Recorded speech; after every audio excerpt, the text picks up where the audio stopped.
Yo, Sanjay Uchiha here, people. Giving you my review on Dragon Ball Super Episode 67. Raggle Fraggle? Alright, so this episode's title is Fill Your Heart with New Hope, Farewell Trunks. And yes, as the title indicates, this is the last episode of this Future Trunks slash Black Goku arc. And oh, one thing I need to point out before I get into it, they're having a little get together slash party slash something near me. So forgive me if my background's a bit noisy. But yeah, so coming off of last episode, honestly, this episode left a much better taste in my mouth compared to episode 66. And that's for obvious reasons. Because if you've actually listened to my review, episode 66, and even if you haven't, I'm pretty sure everybody or most people on the net have been complaining about 66, so you know what's up. So honestly, just logically speaking, this episode was much better than 66 from I guess a logical standpoint. Things made sense. So yeah, get into it. So continuing off of last week's episode, after Trunks cuts Zamasu in two, Zamasu kind of he just can't believe he just lost to a mortal. He laughs maniacally, and basically he just blows up essentially. And then Goku and Vegeta come in. They compliment Trunks and that it was a pretty awesome slash there. And of course, we get the statement that Goku's saying that Trunks' sword right there was like a spirit bomb, which again makes no sense, but that's last week's problem. That's last week's episode's problems. But yeah, continuing on. So Supreme Kai and Go also come in. Goku and Vegeta give back the earrings, and it's at this point we see this red aura burst out of nowhere into the sky as it starts to spread out and cover the sky. And we get to see that it's really and truly Zamasu. And I had covered this in my episode 67 spoilers video that it really and truly is only Zamasu's physical body that Trunks destroyed essentially. So now we have Zamasu, I guess, in this pure energy form, or as Gowasu puts it, that he's forsaken his godlike form for whatever this is. So as we continue on, we get to see that Goku and Vegeta try to go Super Saiyan Blue, but they can't maintain it and return to their base because apparently Supreme Kai is saying they used up most of their energy on the final Kamehameha when they were fused together as Vegito, which I find to be pretty interesting. So, as Herms98 on Twitter puts it, Zamasu's gone viral. So, the crazy part here is that the extent of what Zamasu has become or what he's doing at this point, it's I find it pretty crazy. It's felt even throughout time. Even those in the present timeline can see and feel the effects. Because we see Beerus and Beast commenting on that they can sense that something's up, something definitely happened in the future. So that's pretty crazy to take in. We've never really seen like a villain affect everything to this extent. I mean, if you take into consideration GT with Omega Shenron attempting to destroy the universe with the negative energy that he's spreading, but this was like on a different level. It was pretty crazy, like transcending timelines. Continuing on though, so we get to see Goku, Vegeta, and Trunks. They jump in, and we get a triple piece combo with Goku firing Kamehameha, Vegeta firing Final Flash, Trunks firing a Gallic Gun, and of course it doesn't work.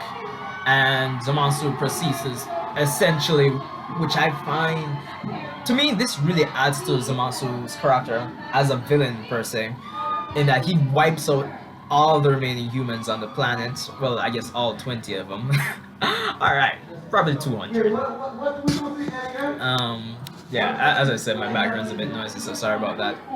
So Goku's basically wondering if he has any sensu beans left, And of course, he doesn't, but he goes ahead and of course he finds what we've been expecting for a long while, the Zeno button.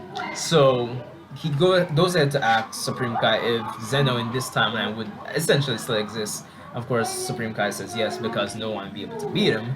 So Goku presses the button and boom, we have Zeno. So of course, Goku goes there to introduce himself. Zeno asks him if he's the one that's doing this to whatever world he's on. Goku points that no, and that it's that guy in the sky there, which Zeno proceeds to say is annoying, and Goku agrees. So Goku, I guess, asks Zeno to essentially get rid of him, and then Zeno essentially goes ahead to wipe out the entire. Well, it's debatable. I think it's just Earth, but it may seem like it seems like it's the entire timeline, the entire multiverse in Trunks' timeline. Either case, Earth is gone. But before Zeno goes there to destroy everything, Goku tells everyone to just jump in the time machine, tells Supreme Cast to get out of there by the time rings. Everybody gets the hell out, essentially. So they manage to escape before Zeno destroys everything. And Goku, Vegeta, Trunks, Bulma, and Mai return to the present. And this is where we see Beerus and Whis come in, and they basically just go to them and say that, yeah, you guys definitely had a hard time with all that happened. So after that, Goku asks if the time machine can be fired up again. Basically, Trunks offers to go back to the future with him, where they pick up Zeno and carry him back to the present timeline. And then he goes back and asks Supreme Kai to take him to the present Zeno. And I guess that subplot of finding Zeno's friend is complete because Goku brings future Zeno to be present Zeno's playmate. And we get this cool piece of information that apparently the Dai Shinkan, the great priest or grand priest, sorry if I got it wrong, that Whis-like character we saw at Zeno's palace, apparently he's he's Whis' father, which is pretty insane to say the least. So it's a nice cool tidbit of information there.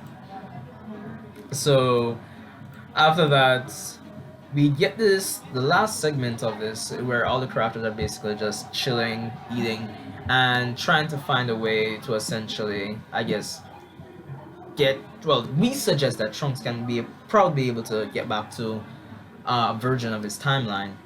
So before we even delve more into that, we get confirmation that Beerus killing Present Zamasu did branch off the main timeline.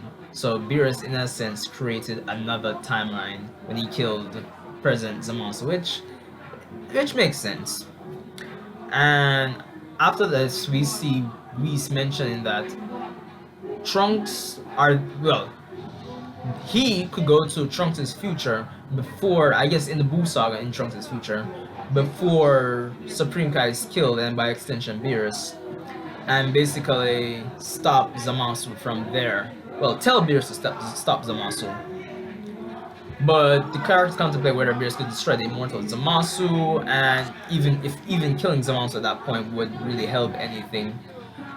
But Beerus mentions that they should stop relying on the gods, which I find is acceptable. And they basically come to the conclusion that yes, they'll have Trunks basically create a new timeline by going back to the Buu Saga of his timeline, and essentially he defeats Zamasu and seal him from there. I believe it was sealing. Yeah, defeat/seal are both.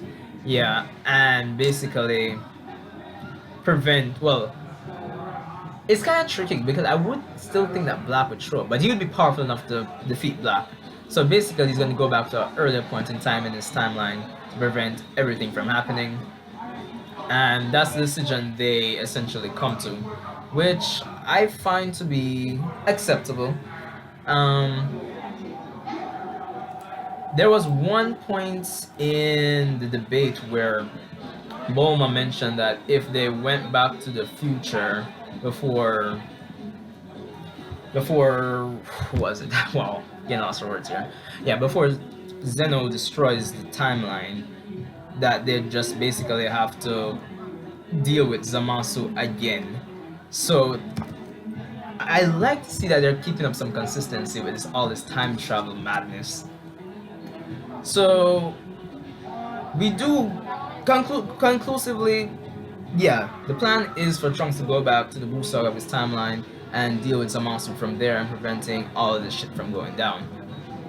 And then after that, we get to the extremely last part of this episode, where yes, they confirm that if they do that, there'll be two Trunkses and two Minds, but Mind Trunks, they're fine with it and they decide to go because they want to be around people who they fought with, essentially. So that was cool. And Go also puts back the time ring. I'm kind of feel like I'm jumping all over the place here, but bear with me.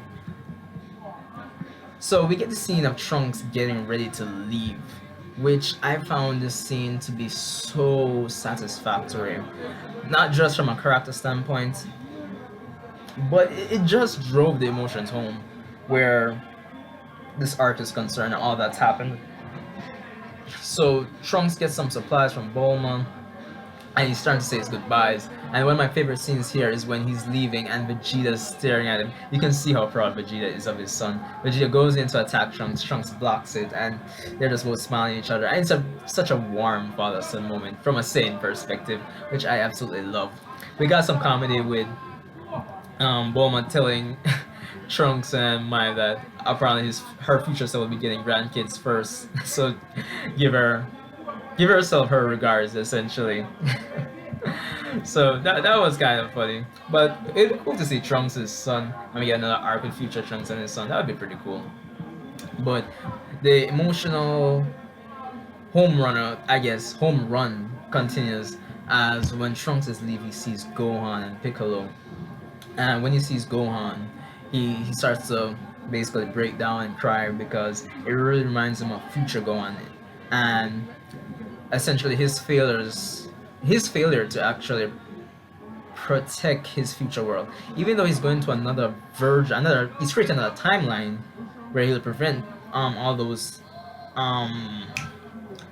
series of events from happening, but really and truly, at the end of the day, the initial future Trunks timeline, everybody there is still dead.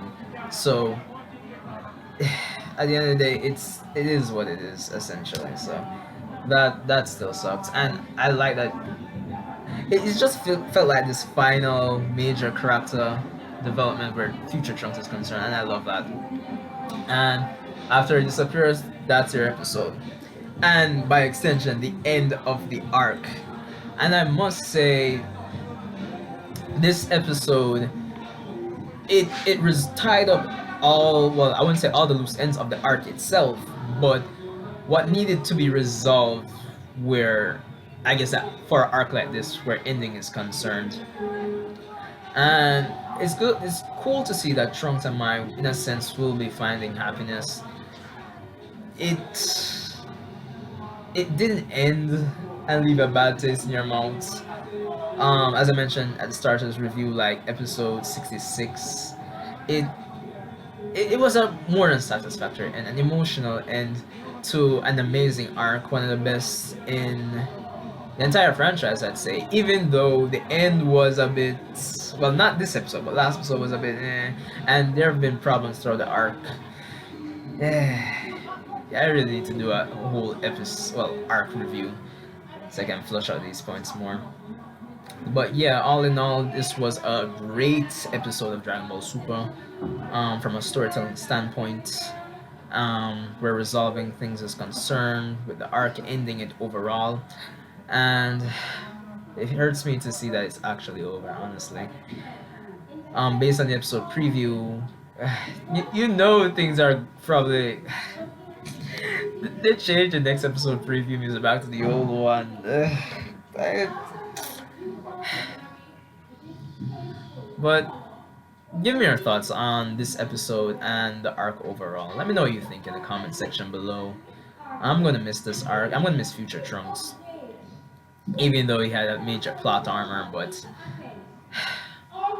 this episode was just damn good to me, at least. I don't know what you think, but just let me know what you think. I don't know. I might do some follow-up videos, hopefully, on this. So let me know what you think in the comment section below. This is Sanjay Uchiha, and I'll see you in the next one.